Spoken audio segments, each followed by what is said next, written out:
Shalom, selamat pagi sahabat GSSC. Apa kabar hari ini? Anugerah Tuhan cukup bagi kita. Biarlah setiap hari kita mengucap syukur, kita katakan selamat pagi Bapa, selamat pagi Yesus, selamat pagi Roh Kudus. Selamat pagi, berkat-berkat Tuhan tercurah dalam kehidupan kami. Mari kita buka tangan untuk menerima berkat dari Tuhan. Kami bersyukur Tuhan, kami terima berkat Tuhan, kami angkat tangan dan Engkau turun tangan. Masalah kami itu gak ada artinya di hadapan-Mu, sebab bukankah Engkau Tuhan yang memenuhi segala sesuatu, mengetahui segala rahasia, dan menyingkapkan segala sesuatu yang terselubung. Bagi orang yang berlindung padamu Tuhan, sungguh dia tidak akan dikecewakan. Engkau mengajar kami Tuhan, jari jemari kami untuk kuat, untuk berlatih berperang, supaya kami keluar menjadi lebih daripada pemenang. Kami bersyukur buat pagi hari ini, yang sudah melatih Ayub, yang sudah melatih kami menjadi kuat di tengah-tengah penderitaan, menjadi petarung-petarung kehidupan, supaya kami menjadi orang-orang yang tahu bersyukur, tahu Tuhan, dan tahu bagaimana menghadapi setiap persoalan dan beroleh jalan keluar. Bapak, terima kasih buat pagi hari ini. Kami siap untuk menyembah Engkau. Dalam nama Yesus Tuhan kami bersyukur. Haleluya. Sahabat GSS yang diberkati, mari siapkan hati kita untuk memuji kebesaran Tuhan. Sebab Dia baik, bahwasanya untuk selama-lamanya kasih setia Tuhan. Yes.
kami tenang Tuhan.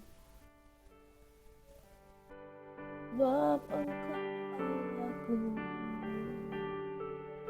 Kau bawakan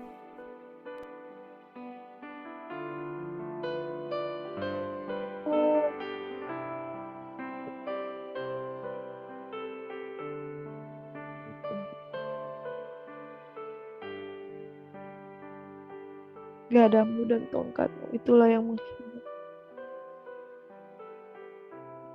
Mari satu menit kita di hadapan, kita bersyukur. Kita bersyukur akan kasih Tuhan dan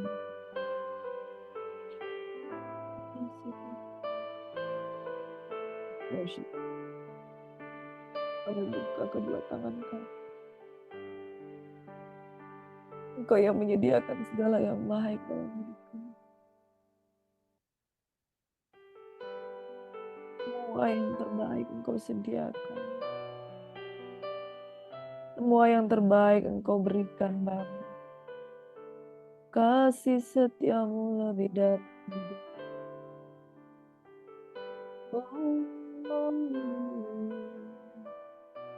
Haleluya.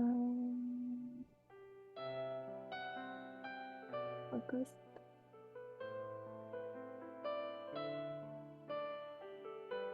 Kami hanya ingin memandang wajah-Mu dan bersyukur.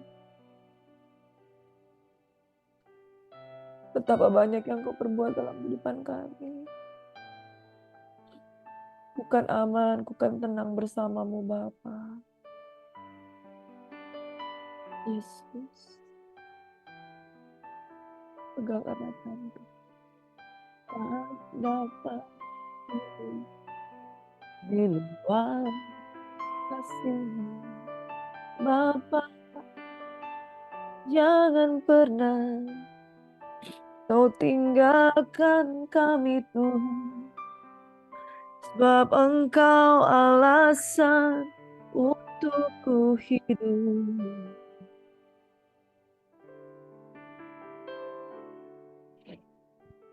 Terima kasih Bapak buat pagi hari ini. Tidak ada yang lain selain Engkau Tuhan. Kami sembah, kami tinggikan, kami puja.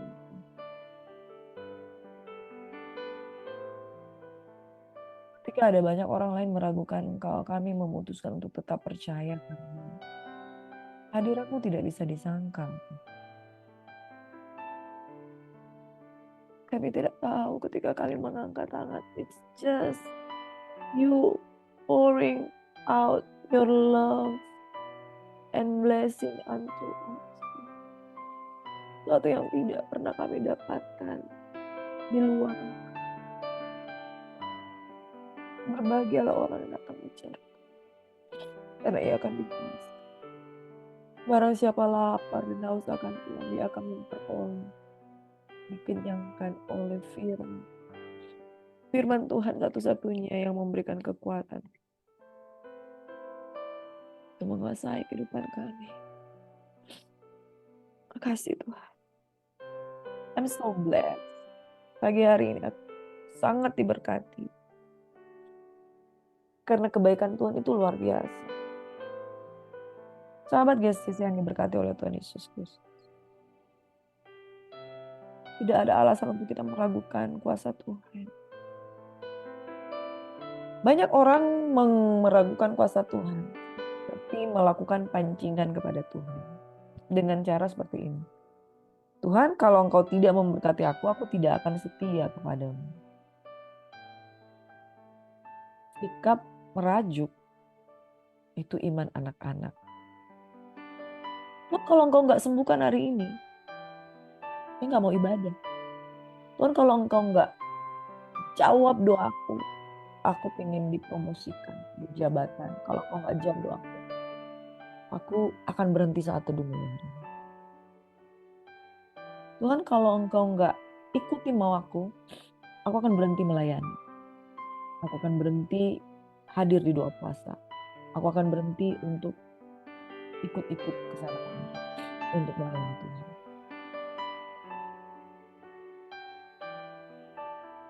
Hari ini kita akan mempelajari akhir dari kitab Ayub. 42 ayat dari kitab Ayub. Hari ini ayat pasal 42 pasal dari pasal 1 hingga 42. Banyak hal yang Tuhan bukakan mengenai Ayub. Kenapa penderitaan? Satu kitab dibahas tentang penderitaan, complaining, bagaimana sikap sahabat-sahabatnya, sampai dengan kemudian ada sahabatnya yang keempat yang betul-betul tegas menegur Ayub. Dan kemarin saya sudah bersaksi bagaimana pertolongan Tuhan dalam hidup saya yang menyingkapkan pandangan saya tentang kitab Ayub ini, saudara. Dan hari ini ketika saya mempelajari kitab Ayub, saya mendapatkan bahwa di balik pergumulan yang dia dapatkan, kemudian Tuhan kemudian berbicara dan dia mendapatkan double berkat. Ayub 42 ayat 10 berkata begini, lalu Tuhan memulihkan keadaan Ayub setelah ia meminta doa untuk sahabat-sahabatnya.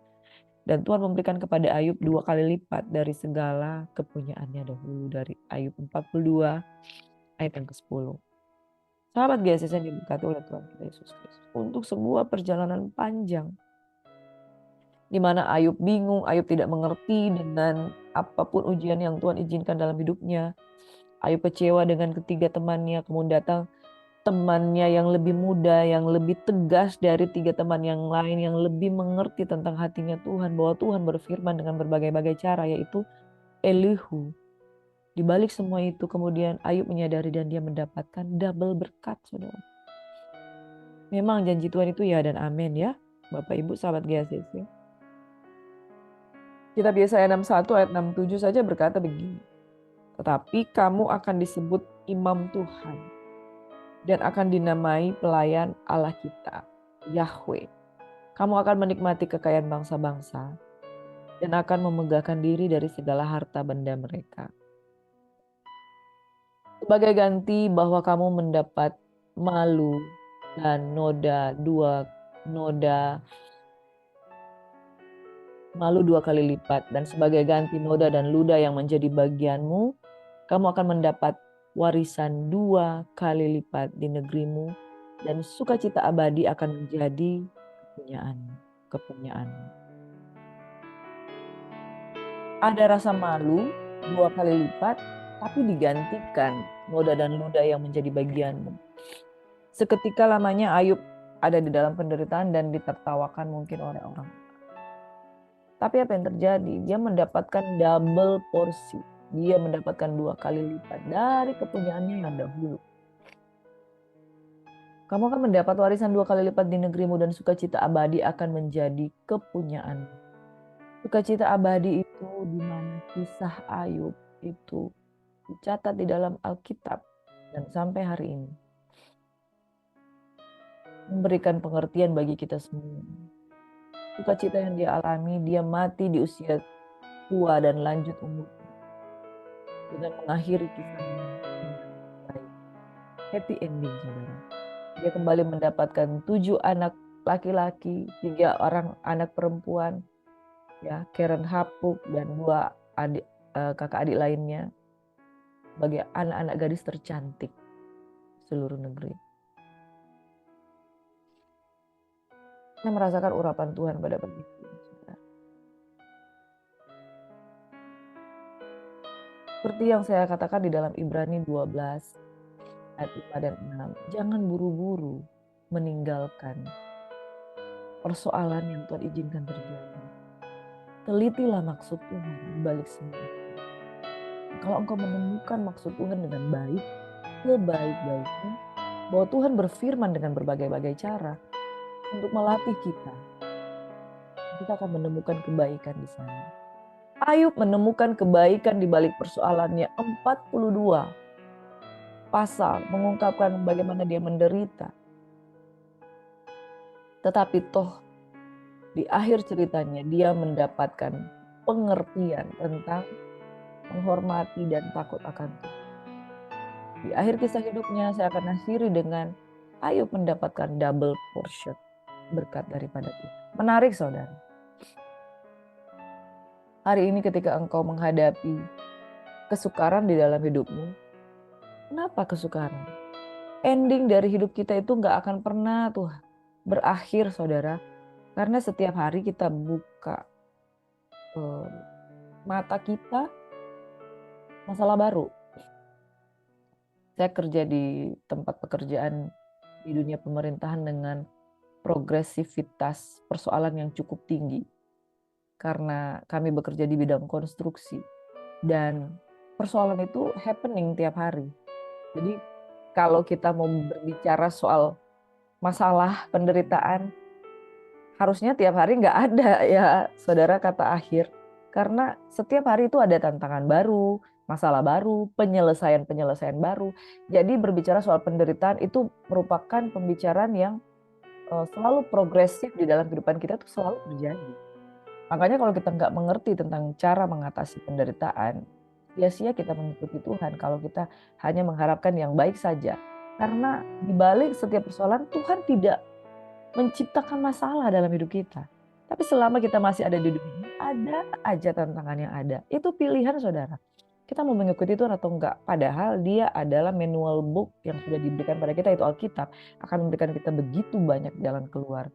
Kalau tipikal kita adalah tipikal orang merajuk, kita tidak akan mendapat apa-apa. Tipikal orang merajuk adalah setiap kali dapat tantangan, dia tantang Tuhan. Hentikan masalah ini segera, kalau enggak saya akan begini. Orang yang merajuk tidak pernah akan lulus ujian. Karena setiap kali dia dapat kertas ujian, dia berdiri, dia meninggalkan. Setiap kali dia dapat kertas ujian dengan dia pikir dia pintar, tapi dia sebenarnya nggak mau jawab. Orang yang merajuk tidak mau menghadapi tantangan. Satu, orang yang merajuk tidak mau menjawab ujian yang dari Tuhan. Orang yang merajuk itu melawan Tuhan. Orang yang merajuk dan pergi meninggalkan areanya itu tidak mau keluar dari zona nyamannya. Padahal firman Tuhan katakan, laksana Raja Wali yang menggoyang bangkitkan sarang anak-anaknya. Dia akan menggoyang bangkitkan kita supaya kita menjadi Raja Wali yang dewasa dan kuat. Nah, manusia-manusia suka merajuk tidak pernah akan menjadi dewasa. Tidak akan engkau dapati di firman Tuhan tokoh-tokoh yang merajuk yang berhasil. Saudara yang diberkati oleh Tuhan Yesus Kristus, hari ini saya rasa Tuhan mau berbicara bagi orang yang suka merajuk. Yang kebiasaannya ketika hadapi ujian itu segera berdiri dan meninggalkan lokasi ujian. Lokasi ujianmu itu bisa aja pekerjaanmu. Lokasi ujianmu itu bisa aja pelayanan gerejamu. Lokasi ujianmu bisa aja istrimu, bisa aja anakmu, bisa aja itu orang terdekatmu. Dan engkau setiap kali dapat masalah, engkau selalu berdiri, meninggalkan, merajuk. Tidak pernah memiliki keberanian untuk menghadapi ujian. Di sisi lain engkau berpikir bahwa engkau adalah seorang pemberani karena berani menantang itu ujian. Tapi sekali lagi, orang yang menantang ujian, makanya firman Tuhan katakan di dalam kitab Ayub, siapakah engkau yang menantang aku? Tuhan menantang Ayub di tengah-tengah badai. Itu Tuhan gak bisa ditantang. Karena kedaulatannya itu adalah keadilan Tuhan yang membuat kita mengerti segala sesuatu. Manusia yang menantang Tuhan, dia tidak akan mendapat apa-apa. Sampai terjadi pemulihan di dalam dirinya. Hari ini kalau engkau orang yang suka menantang Tuhan, engkau orang yang suka menantang ujian, engkau orang yang suka melawan kehendak Tuhan, engkau orang yang setiap hari selalu pasang badan untuk membuktikan saya hebat dengan cara setiap ujian yang terjadi saya nggak mau menghadapi itu. Hari ini engkau bertobat sungguh-sungguh bahwa engkau tidak akan mendapatkan apa-apa dengan cara menantang dan menguji Tuhan kembali. Menguji balik Tuhan. Belajar dari Ayub. Dari pasal 1 hingga 42 dia menerima dan bahkan tantangan Tuhan. Di tengah badai ketika Tuhan berfirman, dia terima, saudara. Apa yang terjadi? Karena dia menerima, di bibir mulutnya ada pengakuan tentang kemahakuasaan Tuhan. Hari ini kita akan membaca akhir dari kitab Ayub. Dan kita akan masuk di dalam the next chapter ya saudara. Yaitu di kitab Mazmur. Bapak Ibu sahabat GACC, terima kasih untuk Anda yang sudah setia mengikuti channel Gracia Hope Compassion Channel. Dan kami mohon terus dukungan untuk mari like, comment, share, and subscribe for more videos. Bagikan kepada keluargamu dan Anda sudah mendukung kami. memberitakan Injil. Terima kasih, Tuhan Yesus memberkati. Double portion, pemulihan setelah tobat dan setelah mengenal Tuhan lebih dalam lagi secara pribadi, itulah buahnya double portion yang diterima oleh Ayub. Saudara yang diberkati oleh Tuhan Yesus Kristus, saya menyimpulkan apa yang dialami Ayub di sini bahwa yang pertama, ketika dia melakukan pengakuan yang benar tentang kemahakuasaan Tuhan, dia masuk ke dalam fase pemulihan. Dalam Ayub 40 hingga Ayub 42, di Ayub 42 berkata seperti ini, "Aku tahu bahwa engkau sanggup melakukan segala sesuatu dan tidak ada rencanamu yang gagal." Setelah fase yang begitu panjang tentang tarik-menarik ya, tolak-menolak ya, sebuah adegan-adegan antara Ayub dan ketiga sahabatnya plus Elihu dan juga percakapan Tuhan dengan Allah Yahweh, saudara, kemudian Ayub menyimpulkan dengan sebuah pengakuan, "Aku tahu engkau sanggup melakukan segala sesuatu dan tidak ada rencanamu yang gagal. Firman-Mu, siapa yang menyelubungi keputusan tanpa pengetahuan? Itulah sebabnya tanpa pengertian aku telah berbicara hal-hal yang sangat ajaib bagiku dan yang tidak kuketahui. Firman-Mu, dengarlah, maka aku yang akan berfirman, aku akan menanyai engkau supaya engkau memberitahu aku." Ternyata hanya dari kata orang saja aku mendengar tentang engkau, tetapi sekarang mataku sendiri memandang engkau. Oleh sebab itu, aku mencabut perkataanku dan dengan menyesal aku duduk dalam debu dan abu.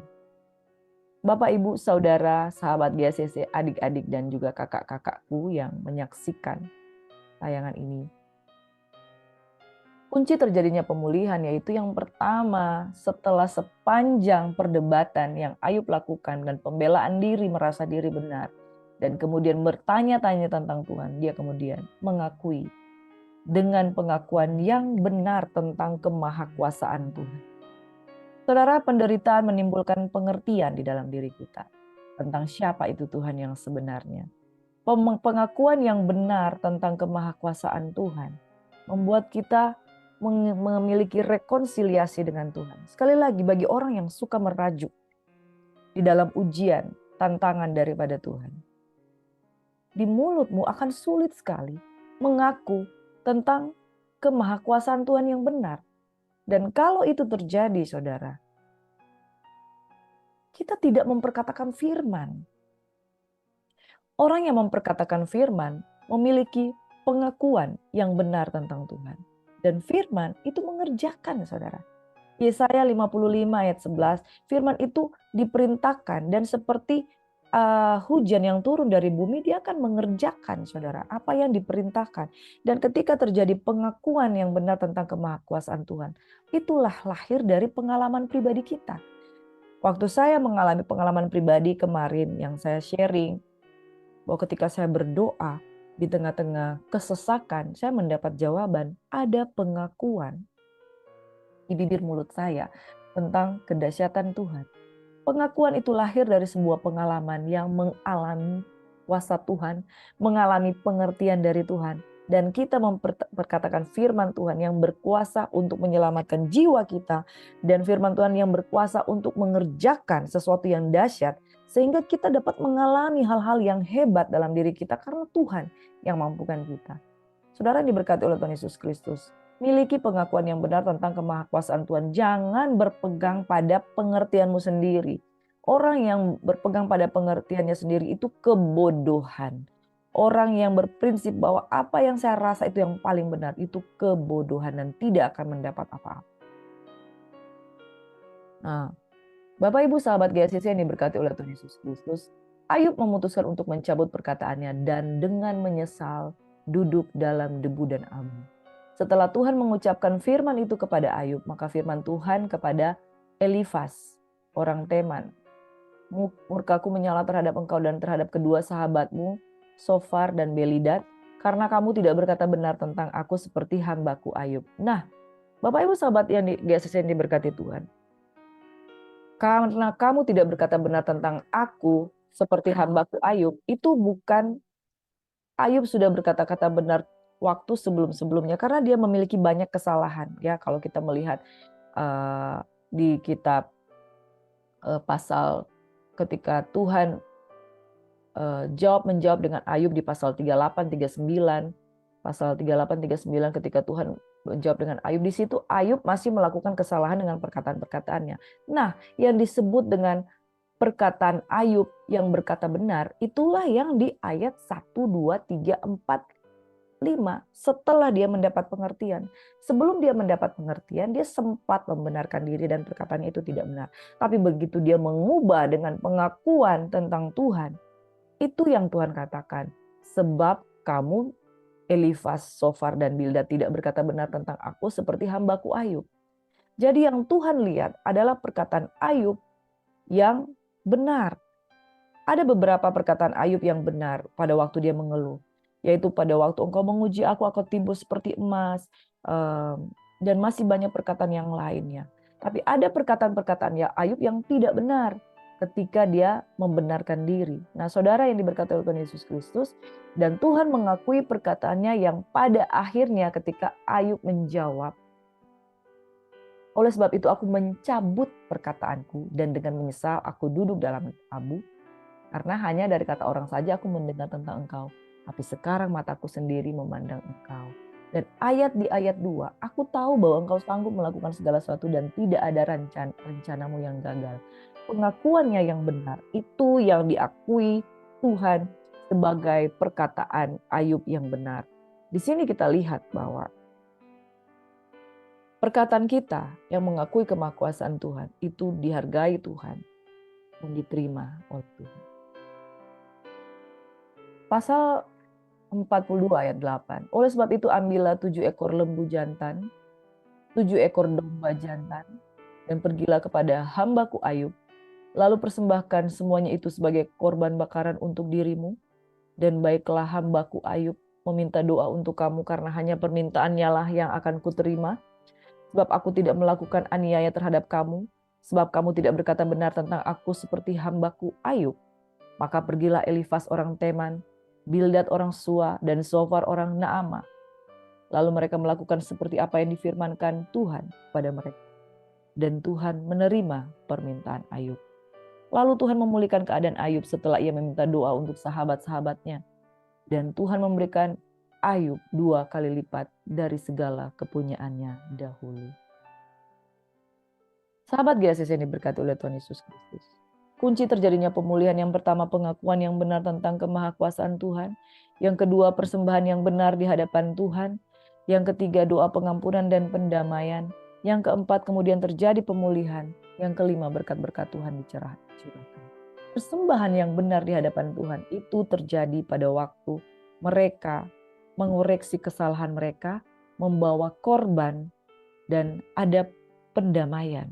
Saudara, di dalam Matius 5 dikatakan, kalau engkau membawa persembahanmu dan engkau teringat barang siapa ada dalam hatimu yang membenci engkau, tanggalkan persembahanmu dan berdamailah dengan orang itu. Dan Bapa di surga Allah Yahweh mengajarkan tentang ini.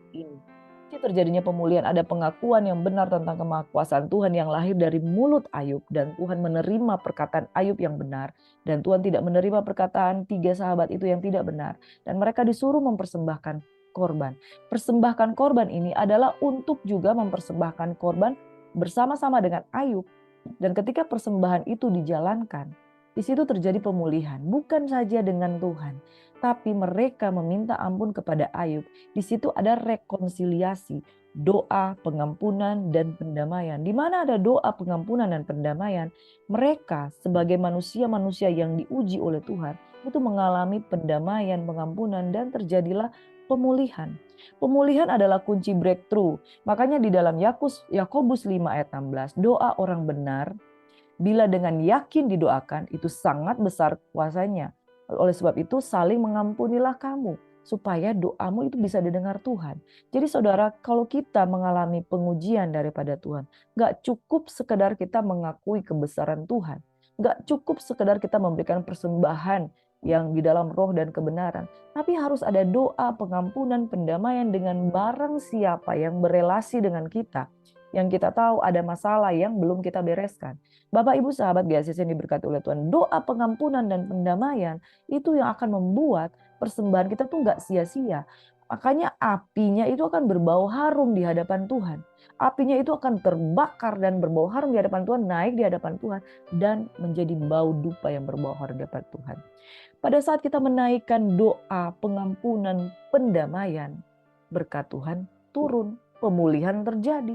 Pemulihan terjadi diikuti dengan berkat-berkat Tuhan. Wow, luar biasa. Kalau kita mengerti kunci ini, jangan jadi orang Kristen yang suka merajuk. Sama suami merajuk, sama pendeta merajuk, sama pelayanan merajuk, sama benda-benda engkau merajuk. Engkau jatuh ketimpa tangga, engkau marahi itu tangga. Kalau engkau orangnya suka merajuk, hari ini firman Tuhan untuk engkau yang suka merajuk bertobat. Engkau yang suka setiap kali ada masalah, engkau jadikan masalah itu sebagai sasaran kemarahanmu. Engkau tidak sungguh-sungguh mengenal Tuhan. Jangan anggap enteng didikan Tuhan. Jangan anggap enteng masalah yang lewat di depanmu. Hargai itu sebagai batu ujian untuk engkau mengalami berkat-berkat double portion yang dari Tuhan. Amin. Sahabat GSS yang diberkati oleh Tuhan. Yesaya 61 ayat 7.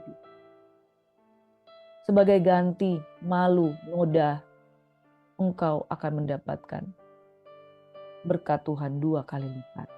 Amin. Sahabat GSS yang diberkati Tuhan, kita akan lanjut di dalam kitab Mazmur.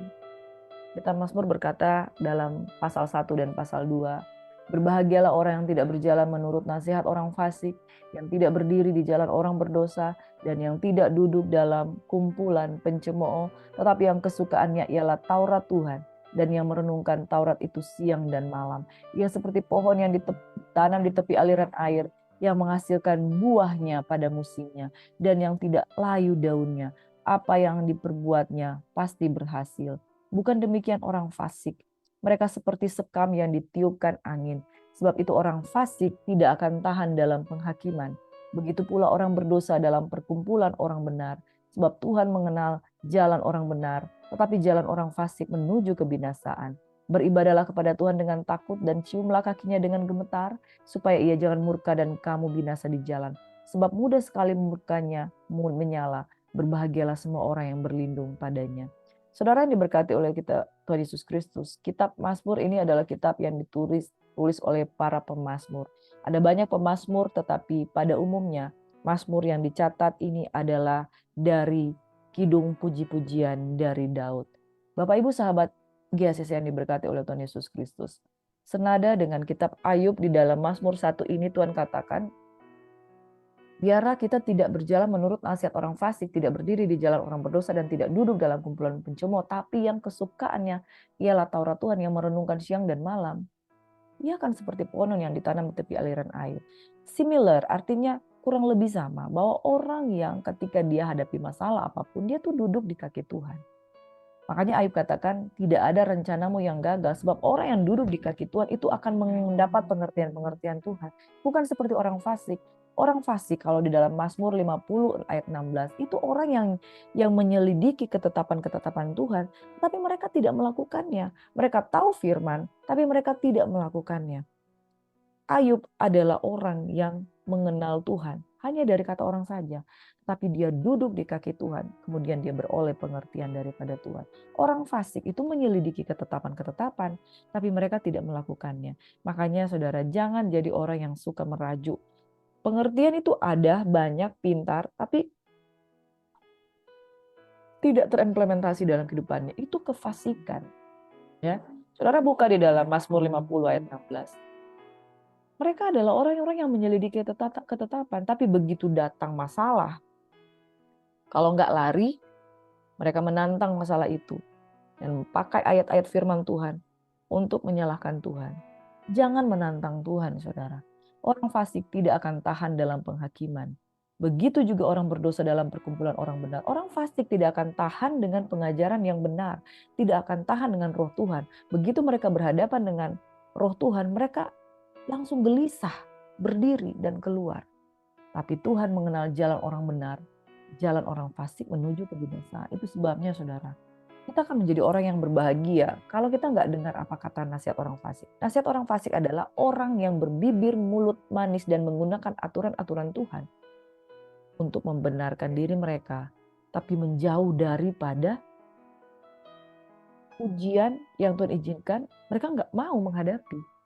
Mereka nggak tahan dengan penghakiman, nggak tahan dengan didikan, nggak tahan dengan pembentukan. Bahaya saudara, kalau kamu bertumbuh dengan nasihat orang fasik, engkau akan melihat bahwa telingamu akan telinga tipis. Dengar nasihat sedikit, lari. Jangan berdiri di jalan orang berdosa, jangan duduk di dalam kumpulan pencemooh, kumpulan orang-orang yang suka menghina, suka membuli, suka menggosip, tapi biarlah kesukaan kita ialah Taurat Tuhan. Dan beribadalah kepada Tuhan dan dengan takut, cium kakinya dengan gemetar, dan berbahagialah semua orang yang berlindung padanya. Demikian firman Tuhan pada pagi hari ini. Bapak, Ibu, sahabat GSS yang diberkati Tuhan. Saya akan menyimpulkan kesimpulan-kesimpulan penting di dalam kitab Ayub yang sudah kita lewati dari Ayub 1 hingga ayat 42. Kemarin-kemarin sudah saya simpulkan dari berbagai macam kutipan dari ayat-ayat firman Tuhan di kitab Ayub, yaitu pertama, perbuatan baik tidak menyelamatkan, kasih karunia Tuhanlah yang menyelamatkan. Yang kedua, manusia membutuhkan penebus juru selamat karena manusia tidak bisa menolong dirinya sendiri. Yang ketiga, manusia membutuhkan pembelaan. Sia-sia kita menantikan pembelaan manusia karena manusia terbatas. Pembelaan yang tepat itu dari Roh Kudus sebagai pembela kita. Takut akan Tuhan itulah hikmat dan akal budi itu ketika kita menjauhi kejahatan. Yang kelima, Tuhan berfirman dengan berbagai cara. Yang keenam, tujuan penderitaan itu adalah pertobatan. Jadi dengan adanya ujian, jangan cepat-cepat meninggalkan kursi ujianmu, karena kalau engkau tidak mengerti maksud Tuhan, sia-sia ujian itu datang. Ya, saudara, kalau ada ujian terus kertasnya nggak kamu isi, kamu kan pasti dapat nilai telur, yaitu 0 besar. Tapi kalau kamu duduk, diam, bekerja, dan menulis, memberikan jawaban, pasti akan ada nilainya. Yang ketujuh, pengalaman membuat kita bisa mengenal Tuhan secara pribadi. Ayub berkata, hanya dari kata orang saja aku mendengar tentang engkau, tapi sekarang mataku sendiri memandang engkau. Ujian tidak dapat istilah kata kalau ujian harus hadapi sendiri. Kalau kita pakai pemeran pengganti itu namanya joki. Yang namanya pakai joki itu kita dapat nilai bagus tapi yang mengerjakan orang lain. Nah, dia yang mendapat nilai bukan kita. Harus ada pengalaman pribadi dong untuk mengenal Tuhan. Kita sendiri yang harus lalui ujian itu. Jangan panggil orang, tolong dong, tolong datang dulu sini, duduk gantikan saya untuk bisa mengisi ujian ini supaya saya bisa lulus. Nggak bisa begitu saudara. Engkau nggak bisa lulus dengan kau minta orang lain menggantikan posisimu untuk melaksanakan ujian dari Tuhan. Harus ada pengalaman pribadi. Pengalaman dengan Tuhan membuat kita bisa mengenal Tuhan secara pribadi. Kita hadapi sendiri, jawab sendiri, lalui sendiri, dan pertolongan Tuhan sungguh ajaib dalam kehidupan kita. Bukan berarti betul-betul sendiri, tapi dengan tuntunan Tuhan kita bisa melewati ujian, dan pengalaman itu bisa membuat kita mengenal, oh ternyata orang yang mengenal dan melalui bersama Tuhan, ketika dia dapat melewatinya, dia bilang, wah Tuhan itu hebat. Tapi orang yang tidak punya pengalaman dengan Tuhan, itu akibatnya banyak. Pertama, dia jadi tidak ngerti maksud Tuhan lewat ujian. Karena kebiasaannya merajuk, kebiasaannya keluar. Jadi dia nggak masuk di pengertian firman-firman Tuhan. Yang berikutnya, ketika kita nggak menghadapi masalah kita sendiri, kita nggak mendapatkan power sukacita di dalam firman Tuhan. Kita nggak mendapatkan kegirangan oleh karena selamat yang daripada Tuhan. Seperti Mazmur berkata. Dan orang yang tidak mau menghadapi ujian, dia pasti akan mengulang. Bahaya ya, saudara, kalau mengulang. Kita pikir kita sudah dewasa dalam Tuhan, ternyata orang kan nggak bisa lihat keadaan rohani kita secara betul-betul ya. Orang cuma melihat kamu ada di gereja, kamu melayani, kamu jadi pendoa syafaat. Tapi ternyata di dalam kehidupan keimanan sebenarnya, engkau itu seorang yang pengulang yang baik. Mengulang masalah yang itu-itu. Kenapa engkau bisa berputar di masalah yang itu-itu? Karena ujian yang kemarin nggak lulus, hari ini remedial. Hari ini engkau tinggalkan lagi, lari lagi, keluar lagi, remedial lagi. Terus kamu bersaksi, tolong dong Pak Pendeta, saya itu udah masalah ini udah bertahun-tahun gak selesai-selesai. Pak Pendeta tolong kasih tahu dia. Makanya hadapi, supaya gak remedial, mengulang terus. Kelihatannya udah lama di gereja, tetapi ternyata ujian tunda terus. Ikut summer terus, tiap hari ikut summer. Karena nilainya kalau nggak D, E terus, saudara. Akhirnya menjadi mahasiswa abadi. Hati-hati loh. Mahasiswa abadi itu sekarang itu ada drop out-nya. Orang yang drop out itu nggak bisa lagi melanjutkan kuliah. Mahasiswa abadi perlu bertobat. Mahasiswa abadi dalam hal kerohanian yang mengulang-ulang pada tempat yang sama karena kesukaannya lari dari persoalan. Engkau akan terus dikejar oleh Tuhan dengan persoalan yang sama.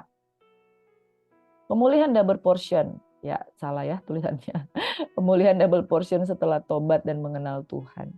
Lalu Tuhan memulihkan keadaan Ayub setelah ia meminta doa untuk sahabat-sahabatnya dan Tuhan memberikan kepada Ayub 2 kali lipat dari segala kepunyaannya. Happy ending, saudara. Setiap berkat selalu tersedia di akhir. Piala tidak pernah diberikan di awal, tapi piala diberikan di akhir. Bagi orang yang betul-betul berperang. Sebetulnya firman Tuhan katakan di dalam kitab Roma 8 ya, kita itu lebih daripada pemenang. Tuhan sudah menang di atas kayu salib. Tuhan sudah menang dari jurang maut dan bangkit. Dan kemenangan Tuhan itu sebenarnya sudah dia janjikan.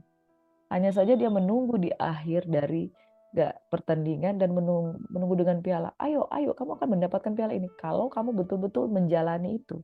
Kuncinya adalah mau menjalani. Selanjutnya kemenangan Tuhan pasti akan sediakan. Ada amin? Jangan suka merajuk ya saudara. Kalau enggak jadi mahasiswa abadi rohani. Saya akan tutup dengan ini saudara yang diberkati. Ulangan 8 ayat 1-3. Segenap perintah yang kusampaikan kepadamu pada hari ini haruslah kamu lakukan dengan setia supaya kamu hidup dan bertambah banyak. Kalau di dalam terjemahan yang baru, double berkat, bertambah banyak. Dan kamu memasuki serta menduduki negeri yang dijanjikan Tuhan dengan sumpah kepada nenek moyangmu. Selalu janji Tuhan adalah diberkati double, masuk ke negeri yang dijanjikan. Tapi itu bagi orang-orang yang lulus ujian, bukan mahasiswa abadi dalam hal kerohanian. Ingatlah kepada seluruh perjalanan yang kau lakukan atas kehendak Tuhan Allahmu di padang gurun selama 40 tahun ini dengan maksud merendahkan hatimu, mencobai engkau untuk mengetahui apa yang ada dalam hatimu, yakni apakah engkau berpegang pada perintahnya atau tidak. Jadi ia merendahkan hatimu, membiarkan engkau lapar, memberikan engkau makan mana yang tidak kau kenal, dan juga tidak dikenal oleh nenek moyangmu yang membuat engkau mengerti bahwa manusia hidup bukan dari roti saja, tapi manusia hidup dari segala yang diucapkan Tuhan. Hari ini saudara, pegang firman Tuhan. Ujian itu untuk memunculkan kamu pegang firman atau enggak sih? Amin. Jangan suka merajuk. Orang yang merajuk tidak akan mendapatkan apa-apa. Tapi orang yang mengandalkan Tuhan, dia akan mendapatkan berkat-berkat yang luar biasa. Mari angkat hatimu dan terimalah berkat daripada Tuhan. Tuhan kiranya memberkati dan melindungi kami semua. Tuhan menyinari kami dengan wajah-Nya dan memberikan kami damai sejahtera. Diberkatilah keluar masuk kami. Diberkatilah setiap adonan roti kami. Diberkatilah setiap lumbung-lumbung kami, pekerjaan kami. Tuhan buat berhasil. Biarlah kami tidak seperti orang-orang yang mendengarkan nasihat orang fasik. Karena orang fasik tidak tahan duduk di kumpulan orang benar. Orang fasik menyelidiki ketetapan Tuhan tetapi memutuskan tidak melakukannya. Kami tidak mau menjadi mahasiswa abadi yang selalu merajuk sehingga kami mendapatkan nilai-nilai yang tidak baik dan harus mengulang setiap ujian yang kami hadapi. Bapa kami berdoa dalam nama Yesus, berkati tangan-tangan umat-Mu yang terangkat dan biarlah mereka berpegang kepada janji firman Tuhan. Mereka akan menjadi lebih daripada pemenang. Terima kasih Tuhan.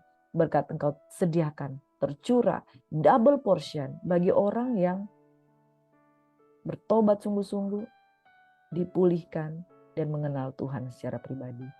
Lebih lagi, lewat penderitaan ada pengalaman. Lewat pengalaman ada pertobatan. dalam pertobatan ada pemulihan, pengampunan, dan kasih. Dan di balik semua itu, double portion. Thank you Lord. Double portion Engkau sediakan. 2 kali lipat melebihi keadaan yang semula. Dalam nama Yesus kami berucap syukur. Haleluya. Amin. Kita semua diberkati. Amin. Saudara, saya jadi teringat sebelum saya mengenal Tuhan, kita miskin jasmani dan rohani. Yang mengerikan itu miskin rohani. Tapi setelah saya mengenal Tuhan, saya merasa selalu cukup dalam hati dan dipulihkan. Dan berkat-berkat Tuhan mengikuti. Saya yang bodoh dan punya latar belakang itu, orang-orang yang terbuang, tapi bisa mendapatkan berkat. Sebenarnya istilah 2 kali lipat itu bukan 2 kali, tapi lebih dari yang engkau butuhkan, lebih dari yang dapat engkau pikirkan. So, nikmati proses dari Tuhan, di balik semua itu ada berkat. Tuhan berkati, shalom, selamat pagi.